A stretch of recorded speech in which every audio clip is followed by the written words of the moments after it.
மாலையில் ஓபிஎஸ்ஐ தேடி வந்த அதிர்ஷ்டம் கதரும் அதிமுக எடப்பாடி. நண்பர்கள், நம்ம போடக்கூடிய வீடியோக்கள் உங்களுக்கு பிடிச்சிருந்துச்சு அப்படின்னா ஒரு லைக் பண்ணுங்க. நம்ம சேனலுக்கு வரக்கூடிய புதிய பார்வையாளராக இருந்தீங்க அப்படின்னா மறக்காம சப்ஸ்கிரைப் பண்ணிட்டு அப்புறம் வீடியோ பாருங்க.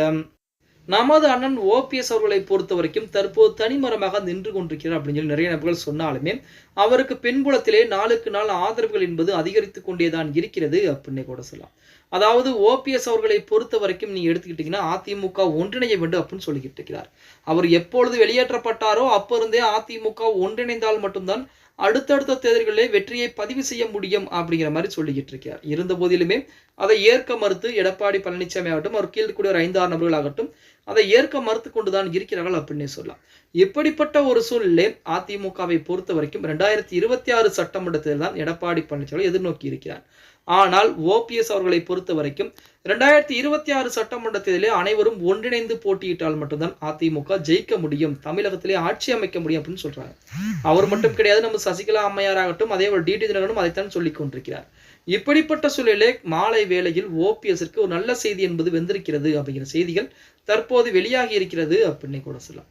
அது என்ன அப்படின்னு பார்த்தோம்னா, அடுத்து ஒரே வாரத்திற்குள் அடுத்து வரக்கூடிய வாரங்களில் ஓபிஎஸ் சசிகலா இருவருமே சந்திப்பு நடத்துவதற்கு அதிகப்படியான வாய்ப்புகள் இருக்கிறது அப்படிங்கிற மாதிரி சொல்றாங்க.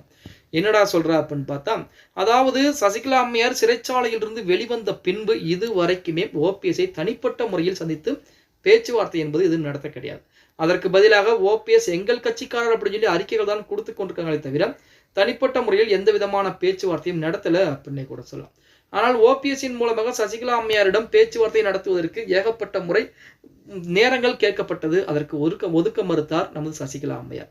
தற்பொழுது சசிகலா அம்மையாரை தெரிஞ்சுக்கிட்டாங்க. என்னன்னா, ஓபிஎஸ் இல்லாமல் நாம் அதிமுகவை ஒன்றிணைக்க முடியாது, அதிமுக நாம் உள்ளே செல்ல முடியாது அப்படிங்கிறத தெரிஞ்சுக்கிட்டனால சசிகலா அம்மையார் பார்த்தீங்கன்னா தமிழகம் முழுவதும் சுற்றுப்பயணம் செஞ்சு பார்த்தாங்க. அதுவுமே ஒண்ணுமே வேலைக்கு ஆகல. ஏன்னா தென்காசியிலே ஆரம்பித்த பயணம் இடையிலே நிறுத்தப்பட்டது. இப்படிப்பட்ட ஒரு சூழ்நிலையிலே ஓபிஎஸ்ஐ நாமுடன் இணைத்துக் கொண்டால், ஓபிஎஸ் நாமும் கூட்டணி வைத்து செயல்பட்டால் மிக விரைவாகவே அதிமுக ஒன்றிணைந்துவிடும் அப்படின்னு சொல்லி நமது சசிகலா அம்மையார் அடுத்த கட்ட வேலைப்பாடுகளை இறங்க ஆரம்பிச்சிருக்காங்க. அதுக்காண்டிதான் ஓபிஎஸ் அணியிடம் பார்த்தீங்கன்னா ஒரு சசிகலா அணி இருக்கக்கூடிய முக்கியமான நபரின் மூலமாக ஓபிஎஸ் அவர்களுக்கு ஒரு தூது ஆனது விடப்பட்டிருக்கிறது. அந்த தூதிலே ஓபிஎஸ் அவர்கள் பார்த்தீங்கன்னா இந்த வாரத்திற்குள், அதாவது அடுத்து வரக்கூடிய ஒரே வாரத்திற்குள் சசிகலா அம்மையாருடன் வீட்டில் நேரடியாக சந்திப்பு நடத்த இருப்பதாக செய்திகளும் வெளியாகி கொண்டிருக்கிறது அப்படின்னு கூட சொல்லலாம்.